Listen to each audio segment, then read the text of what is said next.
Debate ఈరోజు తెలంగాణలో చాలా ఇంట్రెస్టింగ్ టాపిక్. తెలంగాణ మొత్తం రాజకీయంగా ఒక ఆసక్తికరంగా మారిన అంశం కవిత. తెలంగాణ రాష్ట్ర సమితి బీఆర్ఎస్గా మారింది. ఇప్పుడు బీఆర్ఎస్ రాష్ట్ర సమితిలో చాలా కీలకమైన నాయకురాలు ఆమె. కేసీఆర్, మాజీ ముఖ్యమంత్రి కేసీఆర్ కూతురు ఆమె. బీఆర్ఎస్ పార్టీ అంటేనే కేసీఆర్, కవిత, కేటీఆర్ వాళ్ళంతా అందులో చాలా కీ రోల్. వాళ్ళ పార్టీ అది. ఆ పార్టీ నుంచి ఈరోజు కవిత సస్పెండ్ అయ్యారు. కారు దిగేసి ఆమె వెళ్ళిపోతున్నారు. ఎటు వెళ్ళిపోబోతున్నారు, ఏం చేయబోతున్నారు, ఆమె మజిలీ ఏంటి, ఆమె దారేటు, ఇప్పుడు అదే మనం చూస్తున్నాం. కవిత దారేటు అనేది ఇక్కడ మనకు కనిపిస్తున్న అంశం. కవితను బీఆర్ఎస్ పార్టీ సస్పెండ్ చేసేసింది. 100 రోజులు, దాదాపు మే 23, అంటే ఆ మాటకు వస్తే మే 23 నుంచి ఆమె నేరుగా రంగంలోకి దిగి అమెరికా నుంచి వచ్చి నేరుగా కేసీఆర్ దేవుడే కానీ ఆయన చుట్టూ దయ్యాలున్నాయి, కోవట్లున్నారంటూ చేసిన వ్యాఖ్యలు మే 23, 2025 ఆ రోజు నుంచి ఇప్పటి వరకు దాదాపు 100 రోజులు.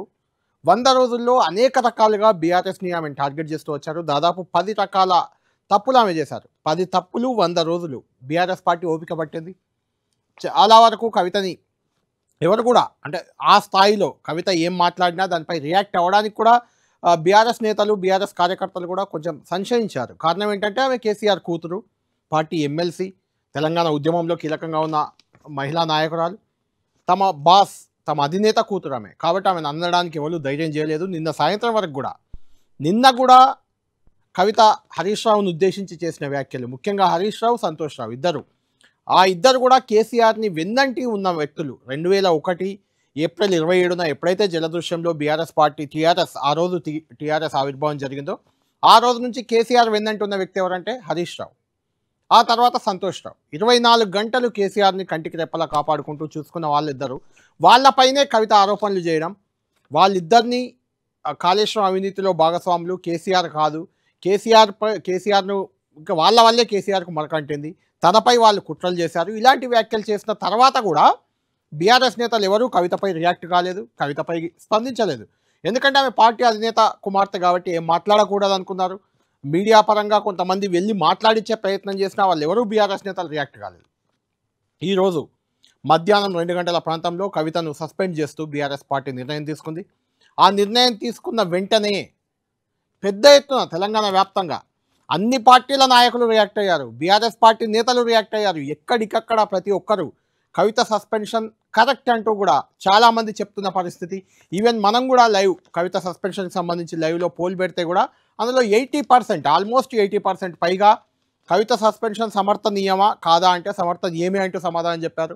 ఈ నేపథ్యంలో ఇప్పుడు కవిత కారు దిగేశారు కాబట్టి, కారు దింపేశారు, దిగేయడం కాదు దింపేశారు. దింపేసిన కవిత ఆమె ఎటువైపు వెళ్ళబోతుంది, ఏం చేయబోతుంది, అసలు ఆమె సస్పెన్షన్కు దారితీసిన పరిస్థితులు ఏంటి, దీనిపైనే ఈ ప్రైమ్ టైం ఎనాలిసిస్ చేద్దాం. ఆ తర్వాత కవితతో అత్యంత సన్నిహితంగా ఉద్యమంలో ఆమెతో కలిసి పనిచేసిన నాయకులు ఏమంటున్నారు, వాళ్ళ ఒపీనియన్స్ ఏంటి, అవి కూడా తెలుసుకుందాం.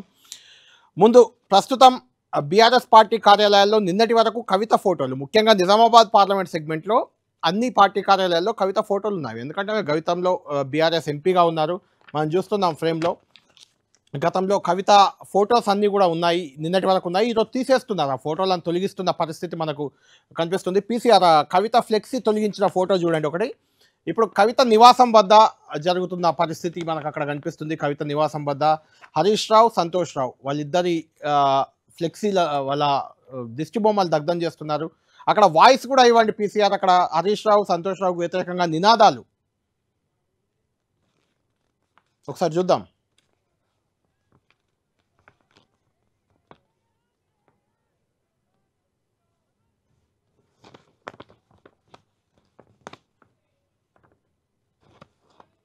చూస్తున్నాం, ఇది కొరట్ల కార్యాలయంలో కవిత ఫ్లెక్సీ.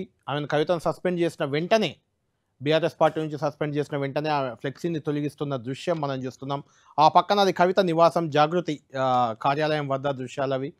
సంతోష్ రావు, హరీష్ రావు వాళ్ళ దిష్టి బొమ్మలు దగ్ధం చేస్తున్నారు. అక్కడ సంతోష్ రావుకి, హరీష్ రావుకి వ్యతిరేకంగా జాగృతి కార్యకర్తలు, అంటే నిన్నటి వరకు సంతోష్ రావు, హరీష్ రావు, కవిత కుటుంబ సభ్యులు ఒకే పార్టీలో ఉన్నవాళ్ళు, ఇప్పుడు దిష్టి బొమ్మల దగ్ధం వరకు వచ్చింది వ్యవహారం. చూసుకుందాం, ఒక నినాదాలు కూడా విందాం ఒకసారి.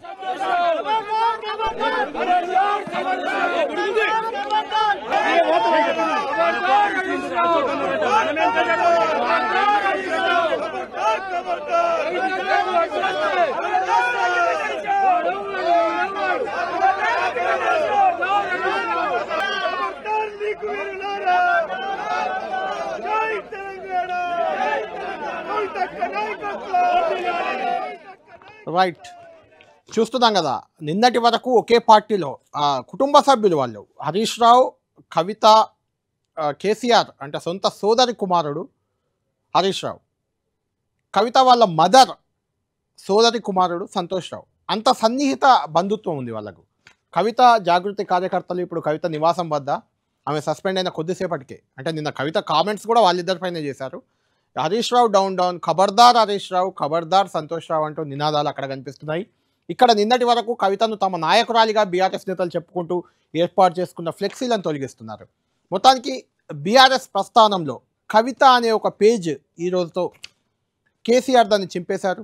దానిపై నాయకులు కార్యకర్తలు అంతా కూడా కేసీఆర్కి పార్టీ కంటే ఎవరు ముఖ్యం కాదు, సొంత కూతురైనా పార్టీ లైన్ దాటితే ఖచ్చితంగా ఇలాంటి నిర్ణయాలే ఉంటాయి, దానికి కవిత అయినా ఇంకెవరైనా అతిథులు కాదు, తప్పు చేస్తే పార్టీకి వ్యతిరేకంగా వ్యవహరిస్తే ఎవరినైనా పార్టీ నుంచి పంపిస్తారు. పార్టీ అనేది కేసీఆర్ ప్రాణం, పార్టీ కోసం, పార్టీ భవిష్యత్తు కోసం కేసీఆర్ పనిచేస్తారనే ఒక ఇండికేషన్ ఇచ్చారు అని బీఆర్ఎస్ నాయకులు కార్యకర్తలు చెప్తున్నారు. అసలు ఈ పరిస్థితి ఎందుకు వచ్చింది?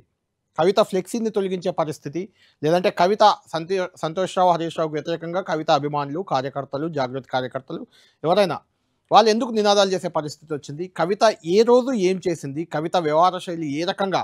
100 రోజుల్లో 10 తప్పులు, ప్రధానంగా 10 తప్పులు చేశారు ఆమె. అవి ఏంటి? ఏ రోజు ఏం జరిగింది ఈ 100 రోజుల్లో? ఒక్కొక్కటి మనం చూద్దాం. ముందు మనకు తెలుసు, ఏప్రిల్ 27, 2025 బీఆర్ఎస్ పార్టీ ఆవిర్భావ దినోత్సవం వరంగల్లో చాలా పెద్ద ఎత్తున జరిగింది. ఆ సభలో అంతా తానై వ్యవహరించారు బీఆర్ఎస్ వర్కింగ్ ప్రెసిడెంట్ కేటీఆర్. అప్పుడు హరీష్ రావుకి, కవితకు కూడా పెద్దగా ప్రాధాన్యత దక్కలేదని కొంత చర్చ జరిగినప్పటికీ హరీష్ రావు ఆ సభకు హాజరయ్యారు, సభ ఏర్పాట్లను కూడా పరిశీలించారు. ఆ తర్వాత ఆయన పార్టీ నిర్ణయాల మేరకు నడుస్తూ వచ్చారు. కానీ కవిత మాత్రం ఆ సభ తర్వాత ఆమె చాలా మనోవేదనకు గురైనట్లు మనకు అర్థమైంది. ఆ తర్వాత చాలా రోజులకు అర్థమైంది, ఎందుకంటే ఆ సభ తెల్లారే కేసీఆర్కి ఒక లేఖ రాశారు. ఆ లేఖలో ఆమె క్లియర్గా ఒక్కరే ఆ కార్యక్రమం మొత్తం నిర్వహించారు, కీలక నేతలను మాట్లాడివ్వలేదు, ఈవెన్ బీజేపీని ఒక్క మాట అనలేదు, బీజేపీకి బీఆర్ఎస్కి ఏదో సన్నిహిత సంబంధాలు ఉన్నాయనే ఒక చర్చకి కేసీఆర్ బలం ఇచ్చినట్టయింది. ఇలాంటి వ్యాఖ్యలు చేస్తూ ఒక లేఖ రాశారు. ఆ లేఖ తెల్లారే డేట్తో రాసినప్పటికీ చాలా రోజుల తర్వాత, అది అంటే మే 22, దాదాపు ఒక 20 రోజుల తర్వాత అది బయటకు వచ్చింది ఆ లేఖ. దానికంటే ముందు మే 1న కూడా ఆమె ఇంట్రెస్టింగ్ కామెంట్ చేశారు. మే 1 కార్మిక దినోత్సవం రోజు బీఆర్ఎస్ పై ఆమె కొన్ని ఇంట్రెస్టింగ్ కామెంట్ చేశారు. సామాజిక తెలంగాణ తేలేకపోయింది బీఆర్ఎస్, అంటే కేసీఆర్ పాలనను తప్పుపట్టడం. తర్వాత రైతు బంధు విషయంలో 100 ఎకరాలు ఉన్న వాళ్ళకు కూడా డబ్బులు అనవసరంగా ఇచ్చాం. ఇలాంటి కొంత బీఆర్ఎస్ ప్రభుత్వ తీరును తప్పుపట్టే విధంగా విపక్షాలు ఏవైతే మాట్లాడుతున్నాయో వాటిని కవితే కామెంట్ చేశారు. మేడే ఉత్సవాల్లో ఆమె పాల్గొంది. అప్పుడే కొంత బీఆర్ఎస్ పార్టీలో అలజడి మొదలైంది, ఏదో జరగబోతుందని. అయితే ఆ తర్వాత ఆమె కుమారుడి విద్యాభ్యాసం కోసం అమెరికా వెళ్ళారు. అమెరికా వెళ్ళిన తర్వాత మే 23 అమెరికా నుంచి వచ్చారు. ఆ లోపు మే 22వ రోజు ఆ లేఖ బయటకు వచ్చింది, కేసీఆర్కి రాసిన లేఖ బయటకు వచ్చింది. ఆ లేఖ తాను రాయలేదని చెప్తారో, లేకుంటే ఆ లేఖ ఎలా లీక్ అయిందని అడుగుతారో అని అంతా అనుకున్నారు. కానీ దానికి ఇంకా అగ్నికి ఆద్యం పోసేలా మే 23 రోజు మనం చూద్దాం ఒకసారి 1 by 1 కవిత ఏం చేశారు, ఏం జరిగింది 1 by 1 చూద్దాం. ముందు ఆమె ఒకసారి మాటలు విందాం, ఆమె ఏ రోజు ఏమన్నారో ఆ మాటలు ఒకసారి విందాం. విన్న తర్వాత మనం వివరాల్లోకి వెళ్దాం. నేను చెప్పిన కొద్ది రోజుల్లోనే మరి నేను అంతర్గతంగా కేసీఆర్ గారికి రాసినటువంటి ఉత్తరం బహిర్గతం కావడం అన్నది, ఇది మరి ఏం జరుగుతుందో అన్నది పార్టీలో ఉన్నటువంటి మనందరం, తెలంగాణ ప్రజలందరూ కూడా ఆలోచించుకోవాల్సినటువంటి విషయం. కేసీఆర్ గారు దేవుడు, కానీ కేసీఆర్ గారి చుట్టూ కొన్ని దయ్యాలు ఉన్నాయి. వాళ్ళ వల్ల చాలా నష్టం జరుగుతున్నది. పార్టీలో ఉండేటటువంటి నేను కేసీఆర్ గారి కూతుర్ని, అంతరంగికంగా నేను రాసినటువంటి లేఖనే బయటికి వచ్చిందంటే మరి ఇతర సామాన్యుల సంగతి, ఇతరుల పరిస్థితి ఏంటి పార్టీలో అన్నది ఇవాళ చర్చ జరగాల్సినటువంటి అవసరం ఉన్నది. కేసీఆర్ గారికి 2 కళ్ళలాగా ఒక కన్ను బీఆర్ఎస్ అయితే ఇంకో కన్ను జాగృతి అయి నిలబడుతుందని చెప్పి ఈ సందర్భంగా మేము తెలియజేస్తా ఉన్నాం. కేసీఆర్ గారి మీద ఈగ వాలితే కూడా ఊరుకోము. రేవంత్ రెడ్డి గారు ఆనాడే మీరు గన్ను పట్టుకొని ఉద్యమకారుల మీదకి పోతే మిమ్మల్ని చుక్కలు చూపించినాం.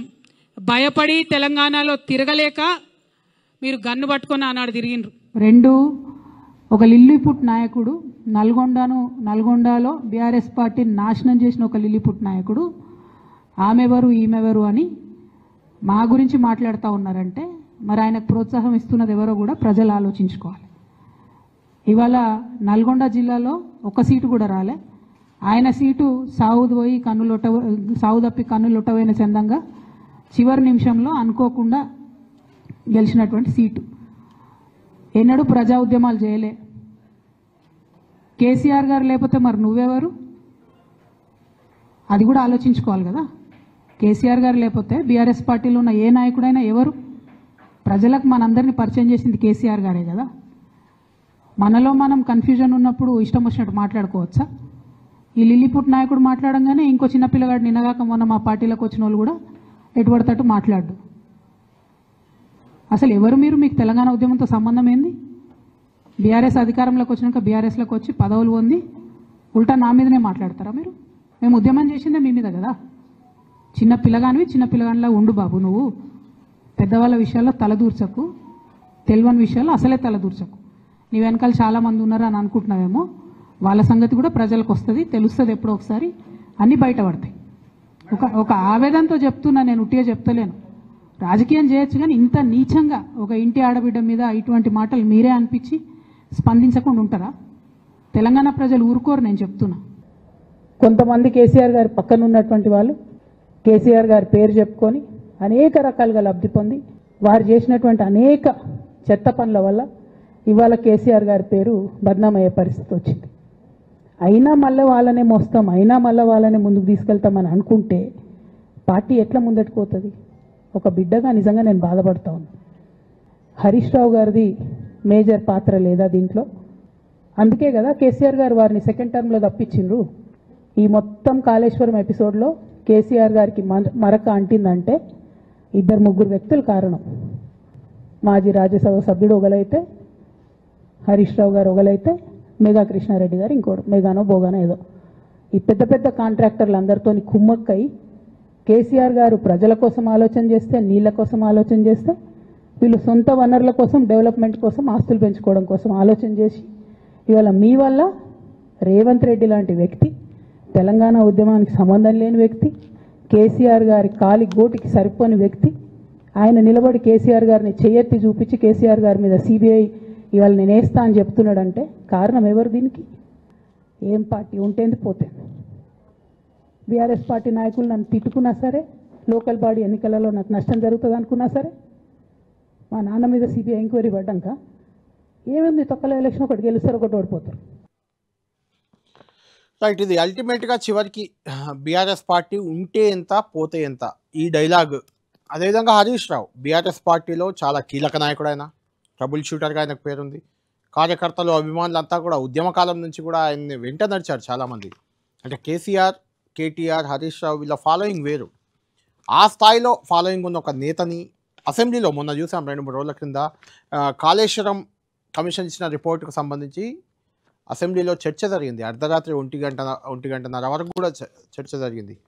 ఆ సందర్భంగా ముఖ్యమంత్రి రేవంత్ రెడ్డి, డిప్యూటీ ముఖ్యమంత్రి బట్టి విక్రమార్క సహా ఉత్తమ్ కుమార్ రెడ్డి ఇరిగేషన్ మంత్రి, మిగిలిన వాళ్ళంతా పొంగులేటి శ్రీనివాసరెడ్డి, జూపల్లి కృష్ణారావు, ఇలా చెప్పుకుంటూ పోతే దాదాపు పొన్నం ప్రభాకర్, శ్రీధర్ బాబు, అందరూ చాలామంది మంత్రులు దాంట్లో ఇన్వాల్వ్ అవుతూ హరీష్ రావుని మాట్లాడకుండా అడ్డుకుంటూ తీవ్ర ప్రయత్నాలు చేసిన ఆయన ఒంటరి పోరాటం చేశారు.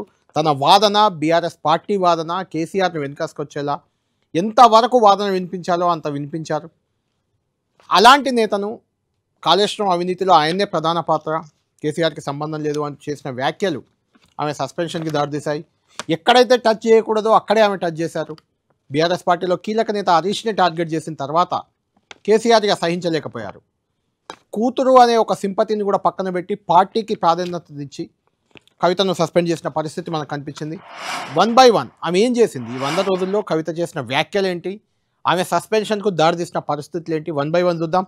ముందు మే 23, ఈ ఏడాది మే 23వ తేదీ, కేసీఆర్ దేవుడే కానీ ఆయన చుట్టూ దయ్యాలు ఉన్నాయి. మే 23 రోజు అమెరికా నుంచి వచ్చారు ఆమె. అమెరికా నుంచి వచ్చి అప్పటికే ఆమె రాసిన లేఖ లీక్ అయింది. ఆ లేఖను లీక్ చేసిన వ్యవహారంపై స్పందిస్తూ కొంత సామరస్యంగా మాట్లాడతారు కవిత అనుకున్నారు.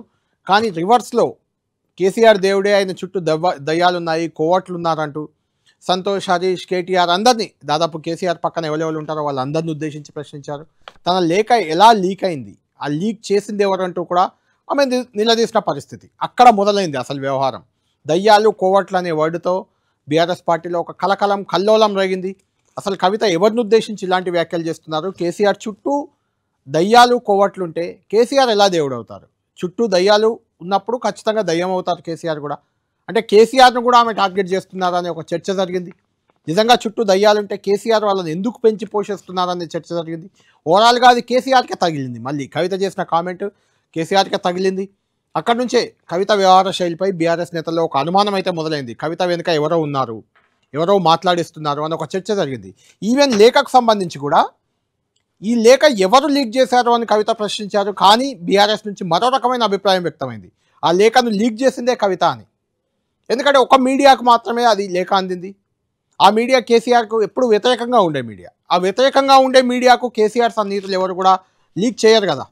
అలా లీక్ చేసింది కవితే అనే ఒక చర్చ కూడా జరిగింది. దాంతో అసలు లీక్ చేసింది ఎవరు అనే దాని దగ్గరే ఒక వాగ్వాదం, ఒక వివాదం, ఒక గందరగోళం తయారైన పరిస్థితి. దాంతో ఆ లేఖ వ్యవహారాన్ని కవిత తెరపైకి తెచ్చే క్రమంలో కవితతో అప్పటి వరకు పిఆర్ఓగా ఉన్న ఒక పర్సన్ని కూడా ఆమె కవిత దూరం పెట్టారు. అతను లీక్ చేశాడనే చర్చ ఆ తర్వాత కాలంలో జరిగింది. కవితనే లీక్ చేయించారా, లేకుంటే అతను లీక్ చేశాడా, లేకుంటే బీఆర్ఎస్ వాళ్ళే లీక్ చేశారా, అది ఇప్పటికీ తేలలేదు. ఆ లేఖ ఎలా లీక్ అయింది అనేది ఇప్పటి వరకు తేలలేదు. కవిత తేల్చలేదు, ఈవెన్ కేసీఆర్ తేల్చలేదు. కాబట్టి అది అలానే ఉండిపోయింది. అక్కడ మొదలైంది మొదటగా వ్యవహారం. బీఆర్ఎస్కి కవితకి గ్యాప్ అనేది మే 23 ఆమె అమెరికా నుంచి వచ్చిన రోజు ఎయిర్పోర్ట్లో మాట్లాడుతూ తీవ్ర వ్యాఖ్యలు చేసిన పరిస్థితి. హైదరాబాద్ చేరుకున్న వెంటనే రియాక్ట్ అయ్యారు, లేఖపై చాలా ఘాటుగా రియాక్ట్ అయ్యారు. అక్కడి నుంచి కవితకి బీఆర్ఎస్కి మధ్య కొద్దిగా గ్యాప్ పెరగడం ప్రారంభమైంది. ఆ తర్వాత మే 31 రోజు మళ్ళీ ఆమె కేసీఆర్పై ఈగ వాళ్ళన ఊరుకోమని చెప్తూనే కేసీఆర్ చుట్టూ ఉన్న వాళ్ళని మళ్ళొకసారి టార్గెట్ చేశారు. కేసీఆర్ వ్యవహార శైలిపై కేసీఆర్ మాకు దేవుడు, కేసీఆర్ మంచోడు అని చెప్తూనే మరొక సందర్భంలో మిగిలిన నేతలందరినీ కూడా తప్పుపట్టిన పరిస్థితి కనిపించింది. అది మే 23 ఒకసారి, ఆ తర్వాత వారం రోజులకే మే 31 రోజు మళ్ళీ ఆమె బయటకు వచ్చి మాట్లాడారు. ఆ సందర్భంగా కూడా మరొకసారి బీఆర్ఎస్ నేతలపై తీవ్ర విమర్శలు చేశారు. జూన్ 4, 2025 జూన్ 4 రోజు కాళేశ్వరం కమిషన్ కేసీఆర్కు నోటీసులు ఇచ్చిన నేపథ్యంలో ఆ నోటీసులకు వ్యతిరేకంగా ఇందిరా పార్క్ వద్ద ఒక ధర్నా నిర్వహించారు. అప్పటికే బీఆర్ఎస్కి కవితకి మధ్య గ్యాప్ వచ్చిన నేపథ్యంలో ఆ ధర్నాకు బీఆర్ఎస్ నేతలు ఎవరు అటువైపు కూడా చూడలేదు. తెలంగాణ జాగృతి కార్యకర్తలతో ఆమె ఆ ధర్నా నిర్వహించుకున్నారు. కేసీఆర్కి ఇచ్చిన నోటీసులకు సంబంధించి పార్టీ రియాక్ట్ కాలేదు. పార్టీ రియాక్ట్ అయి తెలంగాణ వ్యాప్తంగా బంద్కు పిలిపివ్వాల్సిందంటూ కూడా అంతకుముందు కామెంట్ చేశారు. అలా కామెంట్ చేసిన తర్వాత ఈ ధర్నాకు దిగారు. ఆ ధర్నా అలా జూన్ 4 నాడు కంటిన్యూ అయింది. 72 గంటల పాటు ఆమె ధర్నా చేశారు. ఆ ధర్నాకు కూడా పెద్దగా ఆ రోజుల్లో జాగృతి కార్యకర్తలు తప్ప బీఆర్ఎస్ నేతలు ఎవరు రాకపోవడంతో దానికి పెద్దగా స్పందన రాలేదు. ఆ తర్వాత జూన్ 11 మొదటిసారిగా గజ్వేల్ ఫామ్ హౌస్లో కేసీఆర్ని కలవడానికి వెళ్ళారు. అక్కడ కేసీఆర్ మాట్లాడతారేమో, కవితతో సంప్రదింపులు జరుపుతారేమో, మొత్తం సెట్ అవుతుందేమో వాతావరణం అనుకున్నారు. కానీ అక్కడ కేసీఆర్ అసలు కవితను పట్టించుకోలేదు. దాంతో కవితకి బీఆర్ఎస్కి పార్టీకే కాదు కుటుంబానికి కూడా గ్యాప్ వచ్చిందని ఒక చర్చ మొదలైంది. కవితకు కేసీఆర్ టైం ఇవ్వలేదు, కవితతో మాట్లాడలేదు. దాంతో అక్కడి నుంచి గ్యాప్ ఇంకా పెరిగిపోయింది. ఆ తర్వాత జూన్ 13 రోజు తీన్మార్ మల్లన్న చేసిన అనుచిత వ్యాఖ్యలపై కవిత ఘాటుగా రియాక్ట్ అయ్యారు. తీన్మార్ మల్లన్న ఒక జహీరాబాద్ ఆ ప్రాంతంలో ఒక బహిరంగ సభలో మాట్లాడుతూ బీసీల కోసం కవిత చేస్తున్న ఉద్యమాన్ని ప్రశ్నించారు. బీసీల కోసం కవిత ఉద్యమం చేయడం ఏంటి, తమకు కవితకి ఏం సంబంధం అంటూ కొంత అనుచితంగా మాట్లాడాలనే ఒక చర్చ అయితే జరిగింది. దానికి కవిత మాత్రం చాలా ఘాటుగా రియాక్ట్ అయ్యారు. తను విమర్శిస్తే చూస్తూ ఊరుకోను, తన సంగతి ఏందో చూపిస్తానంటూ. అంతేకాదు ఏకంగా దాడి కూడా జరిగింది. తీన్మార్ మల్లన్న కార్యాలయంపై జాగృతి కార్యకర్తలు దాడి చేశారు. ఆ తర్వాత కవిత రియాక్ట్ అయ్యారు. తనపై అలా అంచుత మాట్లాడితే ఇలానే ఉంటుంది రియాక్షన్ అంటూ చెప్పే ప్రయత్నం చేశారు. అప్పుడు కూడా కవిత తీరు వివాదాస్పదమైంది. ఆ అంశంలో కూడా బీఆర్ఎస్ నేతలు ఎవరూ కూడా కవితకు మద్దతుగా అసలు రియాక్టే కాలేదు. కొంతవరకు ఇంకా కాంగ్రెస్ నేతలు రియాక్ట్ అయ్యారు. తీన్మార్ మల్లన్న అలా మాట్లాడడం కరెక్ట్ కాదంటూ కాంగ్రెస్ నేతలు రియాక్ట్ అయ్యారు, కానీ బీఆర్ఎస్ నేతలు మాత్రం ఎవరు రియాక్ట్ కాలేదు. దాంతో కవిత కొంత అసంతృప్తి అనేది అప్పుడే మొదలైంది. ఆ తర్వాత జూన్ 16 ఫార్ములా ఈ రేస్లో కేటీఆర్ ఏసీబీ విచారణకు వెళ్ళారు. అప్పటికే కేటీఆర్కి కవితకి మధ్య గ్యాప్ వచ్చిన నేపథ్యంలో ఆ రోజు జగిత్యాల పర్యటనకు కవిత వెళ్ళిపోయారు. బీఆర్ఎస్ కార్యకర్తలు, నాయకులు అంతా కేటీఆర్ వెంట సంఘీభావంగా ఏసీబీ కార్యాలయానికి వెళ్తే కవిత మాత్రం ఇక్కడ లేకుండా జగిత్యాల పర్యటనకు వెళ్ళారు. ఆ తర్వాత జూలై 11 రోజు మరొక సంఘటన జరిగింది. జూలై 11 విజువల్ చూద్దాం, మనం చూస్తే మనకు అర్థమవుతుంది. జూలై 11 రోజు ఇది. జూలై 11 రోజు కవిత సంబరాల్లో మునిగి తేలారు. చూస్తున్నాం కదా కవిత సంబరాలు. జూలై 11 ఇది. జూలై 11 రోజు జరిగిన సంబరాలు ఇవి. తెలంగాణ జాగృతి కార్యాలయం వద్ద జాగృతి కార్యకర్తలు, కవిత అందరూ సంబరాల్లో మునిగి తేలుతున్నారు. దీనికి ఈ సంబరాలకు సందర్భం ఏంటంటే, ఈ సంబరాలకు సందర్భం మనం చూద్దాం. ఈ సంబరాలు జూలై 11 రోజు జరుగుతున్నాయి.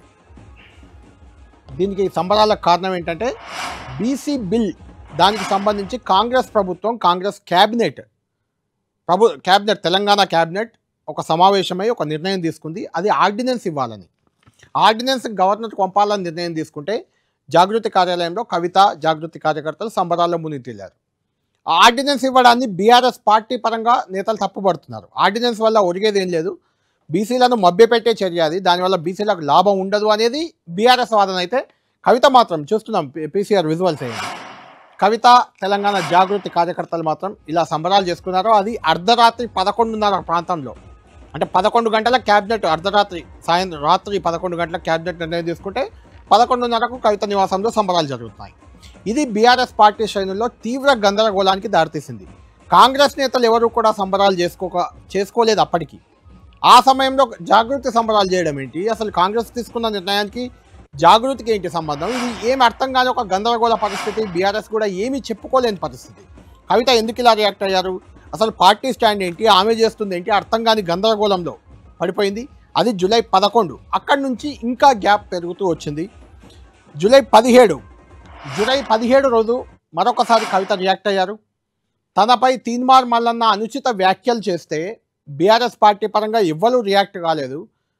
నేను బీఆర్ఎస్లో లేనా, నాకు బీఆర్ఎస్తో సంబంధం లేదా, ఎందుకు రియాక్ట్ కాలేదు నాయకులు ఎవరంటూ ప్రశ్నించారు. అది జూలై 17 రోజు జరిగింది.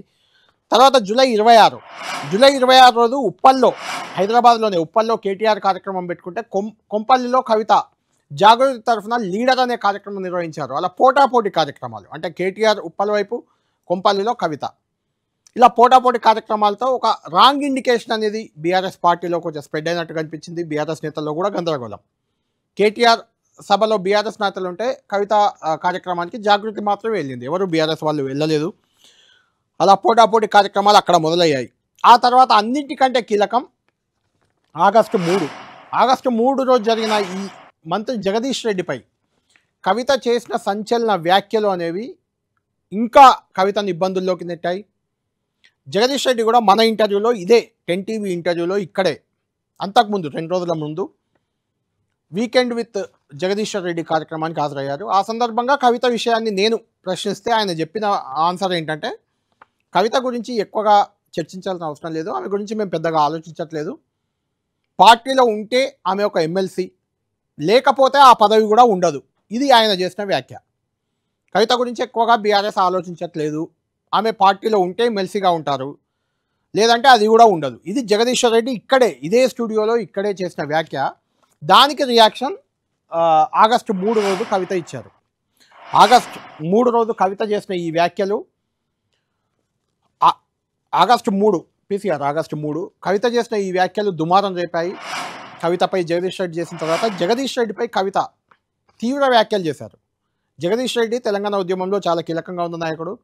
సూర్యాపేట నుంచి 3 సార్లు వరుసగా ఎమ్మెల్యేగా గెలిచారు.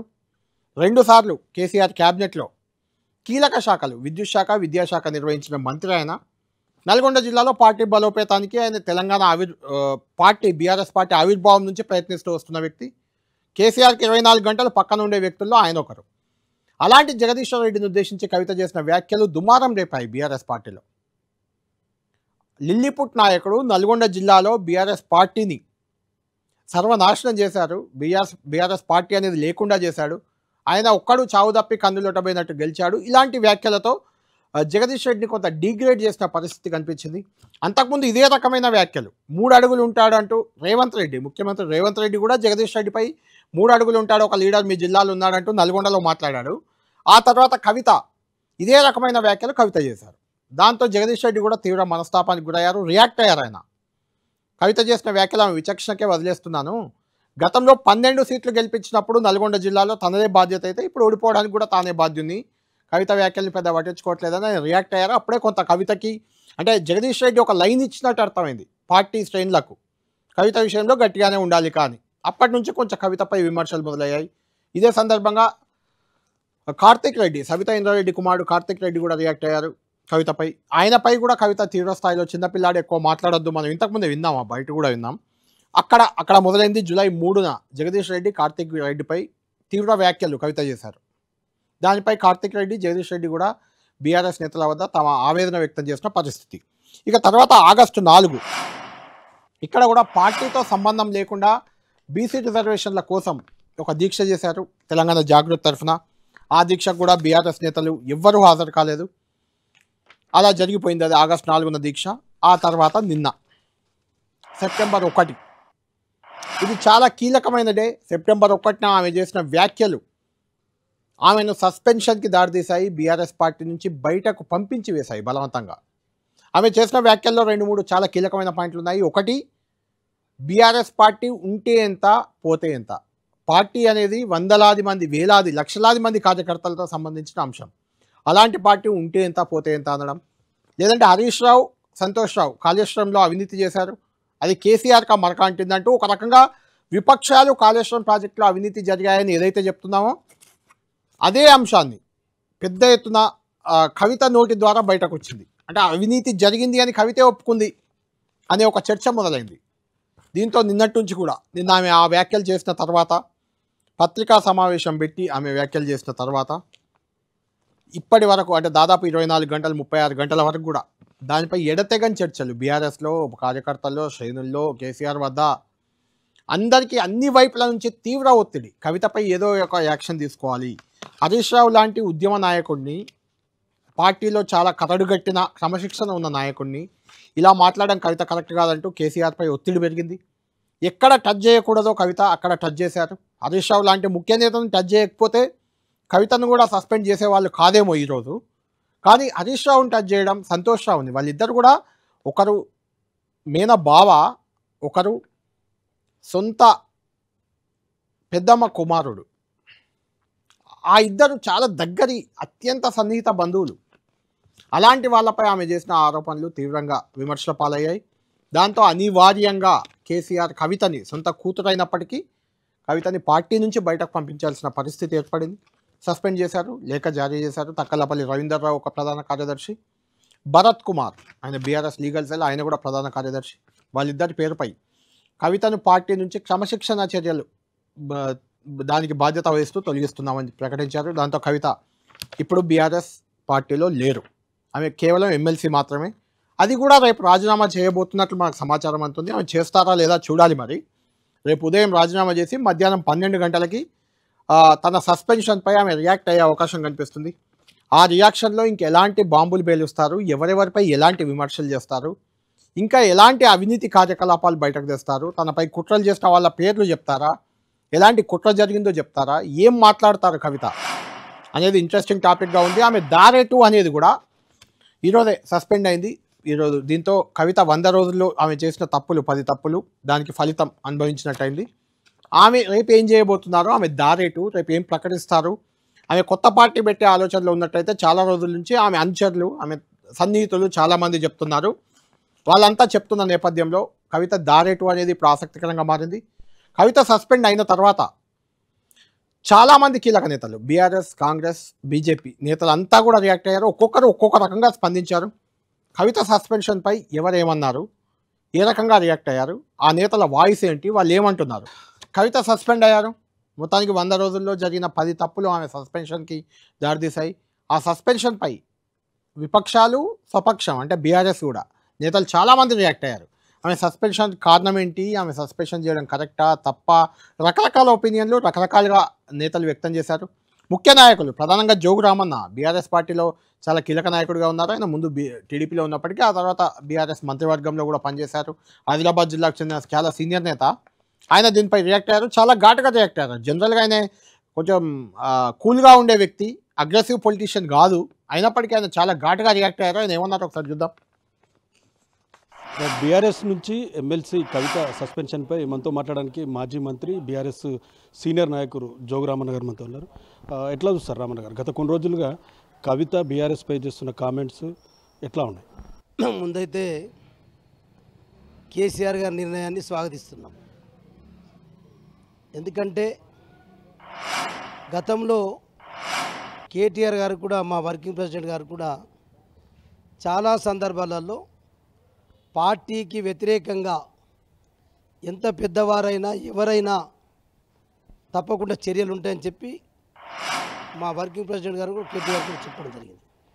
అందుకొరకు ఇది ఇలా మాకు 60 లక్షల మంది సభ్యత్వం ఉన్నటువంటి పార్టీ, 60 లక్షల మంది మెంబర్షిప్ ఉన్నటువంటి పార్టీ.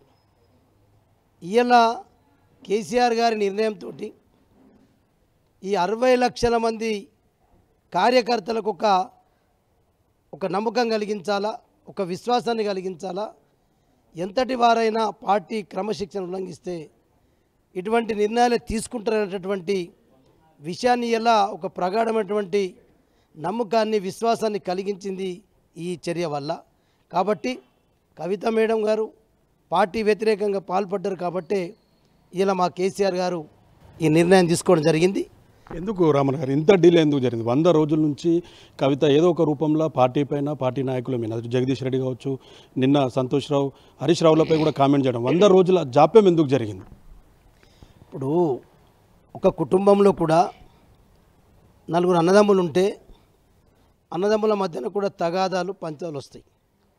దానికి సంబంధించిన రిలేషన్ కావచ్చు, ఫ్రెండ్ సర్కిల్ కావచ్చు, కొంత ఎక్కడైనా మిస్గైడ్ అయి ఉండొచ్చు, ఎక్కడైనా అపార్థాలు జరిగి ఉండొచ్చు, అపార్థాలు చేసుకుంటుండొచ్చు అని చెప్పి ఇటువంటి అప్పుడప్పుడు చేస్తారు, ప్రయత్నాలు చేస్తారు.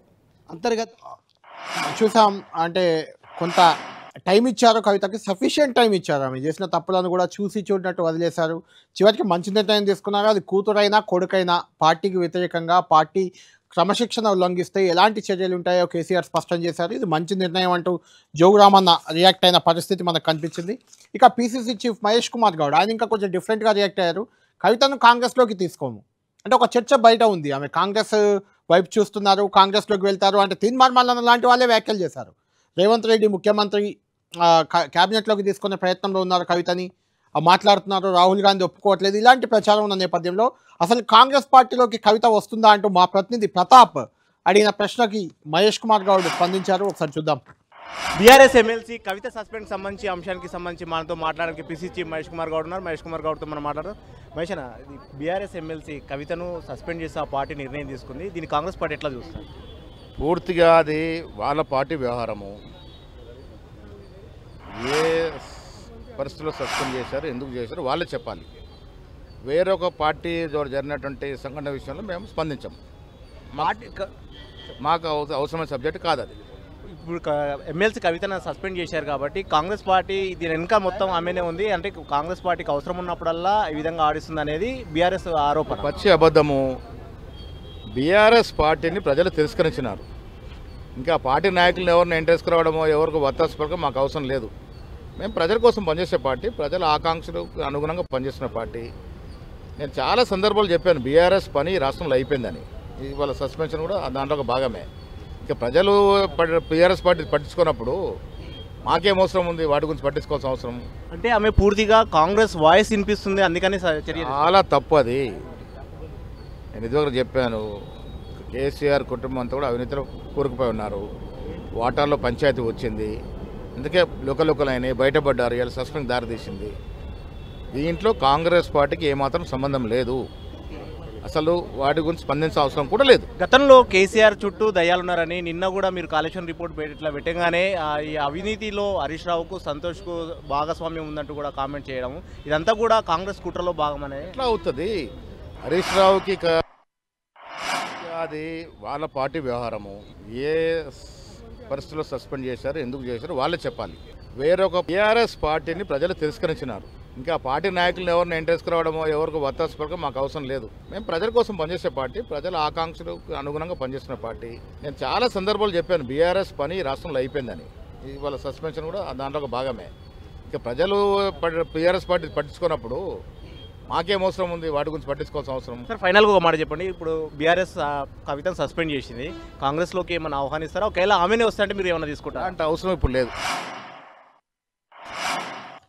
మహేష్ కుమార్ గౌడ్ పార్టీలోకి కాంగ్రెస్లోకి కవితను తీసుకునే ప్రసక్తే లేదు అని చెప్తున్నారు. మొత్తానికి అది ఇంటర్నల్ బీఆర్ఎస్ పార్టీ ఇంటర్నల్ అంశం అని కూడా ఆయన కొట్టిపడేస్తున్నారు. ఇక బీఆర్ఎస్లో చాలా కీలక నేతలు ఇద్దరు. ఒకరు పల్లా రాజేశ్వర్ రెడ్డి ఎమ్మెల్యే, జనగామ ఎమ్మెల్యే, మరొకరు ఎమ్మెల్సీ దాసోస్ శ్రవణ్. ఇద్దరు కూడా కేసీఆర్కు చాలా అత్యంత సన్నిహితులు. నిన్న మొన్నటి వరకు కవితను అక్కలాగా చెల్లిలాగా శ్రావణ్ చూసుకున్నారు. ఒక పార్టీ అధినేత కుమార్తెగా చాలా గౌరవించారు వాళ్ళు. అయితే ఈరోజు మాత్రం సస్పెన్షన్ని వాళ్ళిద్దరూ సమర్థించారు. కవిత వెనుక ఎవరో ఉన్నారంటూ అనుమానం కూడా వాళ్ళు వ్యక్తం చేస్తున్నారు. ముందు చూద్దాం పల్లా రాజేశ్వర రెడ్డి ఏమన్నారు, ఒకసారి చూద్దాం. పార్టీ వ్యతిరేకంగా మాట్లాడడం, కాంగ్రెస్ పార్టీ ఉచ్చులో పడడం, కాంగ్రెస్ పార్టీ చెప్పినట్లే నడుచుకోవడం, పార్టీ సీనియర్ నాయకుల మీద అనవసరమైన బాధ్యతారహితమైన ప్రకటనలు చేయడం, పార్టీ యావత్తు నాయకులు కార్యకర్తలు ఆందోళనకు గురి కావడం. ఈ నిర్ణయంతో పార్టీ అనేదే ముఖ్యం, పార్టీ ముందు తన కూతురైనా దగ్గర బంధువులైనా ఎవరైనా కూడా సమానమే అని చెప్పేసి ఈరోజు చెప్పడం జరిగింది. పల్లా రాజేశ్వర రెడ్డి చెప్తున్నారు కాంగ్రెస్ పార్టీ ఉచ్చులో కవిత చిక్కుకున్నారు. పార్టీ ముందు కుటుంబ సభ్యులైనా కూతురైనా ఎవరైనా ఒకటే అనేది ఒక ఇండికేషన్ పంపాము. ఖచ్చితంగా కార్యకర్తలు నాయకులు అందరి అభిప్రాయం మేరకు నిర్ణయం తీసుకున్నామని చెప్తున్నారు. దాసోస్ శ్రవణ్ కూడా దీనిపై రియాక్ట్ అయ్యారా, ఏమన్నారు ఒకసారి చూద్దాం. పార్టీ అంతా కూడా ఒక సందేహ డోలలో ఉన్నటువంటి ఒక పరిస్థితి. ఒక పక్కన ఒక దుర్యోధన మనస్తత్వంతో రేవంత్ రెడ్డి గారు పగతో, ప్రతీకారంతో, కక్షతో, కార్పణ్యంతో ఇవాళ కేసీఆర్ గారి పట్ల అబద్ధాల కమిషన్లు వేసి అసత్య రిపోర్ట్లు తయారు చేయించి అసెంబ్లీ సాక్షిగా దుమ్మెత్తి పోస్తే దాన్ని ధీటుగా తిప్పికొట్టినటువంటి ఒక వ్యక్తి హరీష్ రావు గారు. అవినీతి జరగలేదు అంటూ అసెంబ్లీలో హరీష్ రావు గారు పార్టీ శాసనసభ్యులు పార్టీ స్టాండ్ను అక్కడ బలంగా వినిపించినారు. కానీ దానికి భిన్నంగా కాళేశ్వరంలో అవినీతి జరిగింది, దానికి కారకులు హరీష్ రావు గారు అన్నట్లుగా అవినీతి జరిగింది అనేటువంటి ఒక విషయాన్ని వారు నొక్కి చెప్పడం ఏదైతే ఉందో అది తీవ్రమైనటువంటి violation of the parties code of conduct, పార్టీకి నష్టం కలిగించేటువంటిది. రైట్, పార్టీకి నష్టం కలిగించేలా కవిత మాట్లాడారు. హరీష్ రావు లాంటి వ్యక్తిని ఆమె టార్గెట్ చేసి మాట్లాడడం, అవినీతి చేశారనడం తప్పు, అందుకే ఇలాంటి చర్య తప్పనిసరి అయింది అనేది శ్రావణ్ వాయిస్గా కనిపిస్తుంది. ఇక బీజేపీ మరో రకంగా రియాక్ట్ అయింది. బీజేపీ కీలక నేత రాజ్యసభ సభ్యుడు లక్ష్మణ్ ఏమన్నారు ఒకసారి చూద్దాం. కాళేశ్వరం 3 పిల్లలు కూలిపోతే ఇవాళ బీఆర్ఎస్ 3 ముక్కలు అయిపోయింది. కాబట్టి ఈ అవినీతి పనులను భారతీయ జనతా పార్టీ అక్కడ కూడా చేర్చుకోవచ్చు. ఇవాళ నీతివంతమైన పాలన బీజేపీ వల్లనే సాధ్యమని చెప్పి మొత్తం దేశం ఇవాళ గుర్తించి 20 రాష్ట్రాల్లో మోదీ నాయకత్వంలో ప్రజలు అవకాశం ఇచ్చారు. అదే రకంగా తెలంగాణ ప్రజలు కూడా ఇది చూస్తున్నారు, నీతివంతమైన పాలన కావాలని.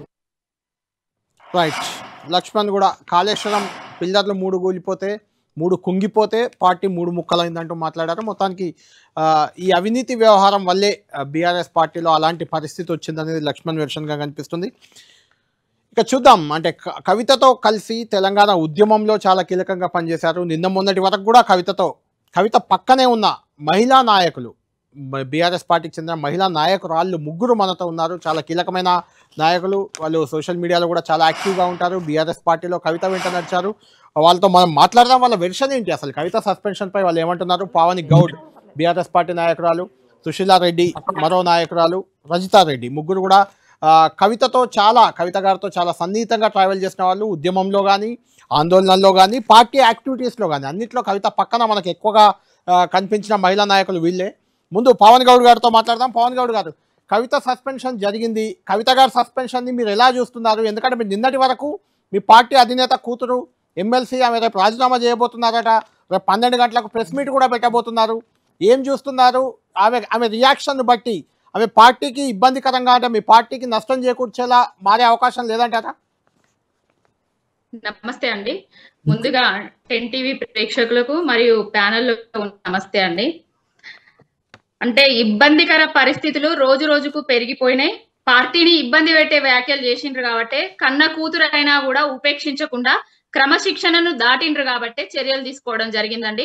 ఆనాడు బాపు కేసీఆర్ గారు చావు నోట్లో తలపెట్టి తెలంగాణ రాష్ట్రాన్ని సాధించిండ్రు. అది వాస్తవం, అది నిజం. ఎవరు చెప్పినా ఎవరు అన్నా అనకపోయినా ఆయన మీద బురద జల్లినా కూడా చరిత్ర రేపు తిరిగి చూసినా కూడా చెప్పుకునే నిజాలు మాటలవి. ఇంకోటి, నేడు తెలంగాణ రాష్ట్ర ప్రయోజనాల కోసం 60 లక్షల మంది బీఆర్ఎస్ పార్టీ సైనికుల కోసం, కార్యకర్తల కోసం, ప్రాణంగా భావించే ప్రతి ఒక్కరి కోసం ఈ రోజు కవిత గారి మీద ఏదైతే వేటు వేయడం జరిగింది. అసలు ఏదైతే చూసుకుంటున్నామో మనము ప్రతి రోజు అంటే 20 నెలల నుంచి కాంగ్రెస్ పార్టీ అధికారంలోకి వచ్చిన దగ్గర నుంచి ప్రజలందరూ కాంగ్రెస్ పార్టీ మీద తిరగబడుతుంటే కాంగ్రెస్ పార్టీ మీద ఏ రోజైతే మైనస్ అవుతుందో ఆ రోజు ఏదన్నా ఒక తీసుకురావడము, ప్రెస్ మీట్ పెట్టడం, ఒక లేఖ అంటారు. విజయోత్సవ సభ, మా రజతోత్సవ సభ జరిగింది. ఆ రజతోత్సవ సభ విజయవంతం అయిన తర్వాత ఒక లేఖ రాస్తారు, అమెరికా పోతారు, మళ్ళీ వస్తారు. ఆ లేఖ మీద దాంట్లో కటౌట్లు పెట్టలేదు హరీష్ అన్నవి. ప్రజల మెచ్చిన నాయకుడు, ప్రజలలో ఉన్న నాయకుడు, ఆయన కటౌట్లు పెట్టకపోవడము ప్రజలు తీవ్రంగా వ్యతిరేకిస్తున్నారు అని రాస్తారు.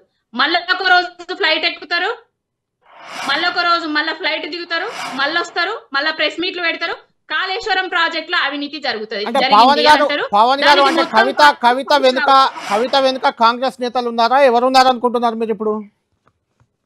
కవితక్క గారి వెనుక ఎవరెవరు ఉన్నారు అనేది కవితక్క గారికి తెలుసు, మీ అందరికి తెలుసు, మా అందరికి తెలుసు. 2 జాతీయ పార్టీలు కలిసి అతిపెద్ద పార్టీ అయిన బాపు కేసీఆర్ గారిని నేరుగా ఎదుర్కొనే శక్తి లేక ఇలాంటి శకుని వేషాలు వేస్తున్నారు. 2 జాతీయ పార్టీల పాత్ర ఉంది దీంట్లో.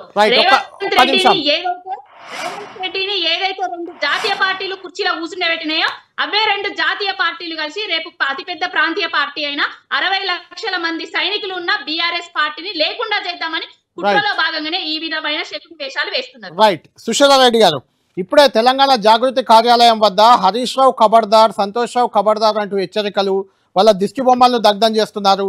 ఇలాంటి కార్యాచరణ అంటే 12 గంటలకు కవిత ఏం చెప్తారు అనే ఒక చర్చ బీఆర్ఎస్ పార్టీకి ఇది ఇబ్బంది కాదా? కొంచెం ఇబ్బంది అంటే ఇంతకుముందు జరిగిన దానికంటే ఇప్పుడు గత 3 నెలలుగా జరిగేది బీఆర్ఎస్ పార్టీలో ఇబ్బందికరమే. ఎప్పుడైతే కవిత గారు లేక బయటకు వచ్చింది, దయ్యాలున్నారు అని స్టార్ట్ చేసినప్పటి నుంచి ఎప్పుడైతే బీఆర్ఎస్ ఈరోజు తెలంగాణలో ప్రజలందరూ అరిగోసపడుతున్నారు. ప్రతి ఒక్కరు ఇప్పుడు బీఆర్ఎస్ కోసం, కేసీఆర్ కోసం ఎదురు చూస్తున్నారు. అప్పుడు ఎదురు చూసే టైంలో ఎప్పుడు ఏదో ఒక ప్రోగ్రాము హైప్ వస్తుంది. అప్పుడు ఆ రోజు సభ, వరంగల్ సభ నుంచి నిన్నట కాళేశ్వరము ఒక ఏకవీరలేక అసెంబ్లీలో అన్ని ప్రశ్నలకు ఒక మంత్రులను 7-8 మంది మంత్రులను కూడా చెమటలు పట్టించిన హరీష్ రావు గారు అట్లా అంటే ప్రతి ఒక్క సందర్భాన్ని మా కార్యకర్తలు కానీ నాయకులు కానీ ఎంజాయ్ చేస్తారు అని మేము ఎంజాయ్ చేయకముందే అందరూ ఎంజాయ్ చేస్తున్న టైంలో వీళ్ళు ఎట్లా ఎంజాయ్ చేస్తుండ్రు, వీళ్ళకి ఎట్లా హైప్ వస్తుంది అని ఒకటే ఒక ఉద్దేశంతో బీఆర్ఎస్ పార్టీని ఒక జీరో చేద్దామని ఎవరు ఆడిస్తున్నారు, ఎవరు కవిత గారి భుజం మీద ఎవరు తుపాకు పెట్టి ఎవరు వెలుస్తున్నారో అర్థం కాని ప్రశ్న ఇప్పుడు ఎదురవుతుంది తెలంగాణ ప్రజలకు అందరికీ, బీఆర్ఎస్ నాయకులకు, కేసీఆర్ అభిమానులకు, కార్యకర్తలకు అందరికీ. అట్లాంటి సన్నివేశంలో, అట్లాంటి సందర్భంలో ఈరోజు రక్త సంబంధం కంటే, బిడ్డ కంటే పార్టీ బంధమే ముఖ్యమని ఈరోజు మా అధినేత కేసీఆర్ గారు ఏదైతే నిర్ణయం తీసుకున్నామో దాన్ని హర్షిస్తున్నాము. మా బీఆర్ఎస్ మహిళా విభాగం తరఫున, బీఆర్ఎస్ తరఫున స్వాగతిస్తున్నాం కూడా కళ్యాణ్ గారు. రైట్. రజితా రెడ్డి గారు, మీరు కవితకు చాలా అత్యంత సన్నిహితురాలు, కవిత గారితో చాలా యాక్టివిటీస్లో పాల్గొన్నారు. మీరు ఎలా చూస్తున్నారు? మీరు అంటే కవితను సస్పెండ్ చేయడం వల్ల ఆమె వెనుక బీఆర్ఎస్ పార్టీ నుంచి మహిళా నాయకురాలు కానీ మిగిలిన వాళ్ళు కానీ ఎవరన్నా పోయే అవకాశం కనిపిస్తుందా మీకు? ఇట్లాంటి పరిస్థితి వస్తుందని చెప్పేసి మేము ఎప్పుడు కూడా అనుకోలేదు. అంటే ఒక పార్టీలో మహిళగా కవిత గారు కీలక పాత్ర పోషించిన మాట వాస్తవం. మేమందరం కూడా ఒక మహిళగా ఆమె దిక్కు నిలబడి పార్టీ కోసం కష్టపడ్డ మాట వాస్తవం. ఏది ఉన్నా లేకున్నా కవిత గారు ఈరోజు ఇట్లా చేయడం కూడా బీఆర్ఎస్ పార్టీకి కానీ కార్యకర్తలకు కానీ నష్టం కలిగిందనేది వాస్తవం. పార్టీ కన్నతల్లి లాంటిది, వ్యక్తుల కంటే పార్టీయే ముఖ్యమని భావిస్తున్నాం. కేసీఆర్ గారే ముఖ్యమని భావిస్తున్నాం. నిజంగా ఇట్లాంటి పరిస్థితి వస్తుంది అని మేము ఎప్పుడు కూడా ఊహించలేదండి. మీరు చాలా ఆవేదన బాధ, మీలో ఆవేదన బాధ కనిపిస్తుంది. అంటే కవిత గారు మనసు మార్చుకొని, అంటే రేపు పొద్దున 12 గంటలకు ప్రెస్ మీట్ పెట్టారు, తాను చేసింది తప్పే, తాను బీఆర్ఎస్లోనే కంటిన్యూ అవుతా, అలా ఏమైనా ప్రెస్ మీట్లో చెప్తే మళ్ళీ పార్టీలో చేర్చుకుంటారా, ఆమెతో కలిసి పనిచేస్తారా?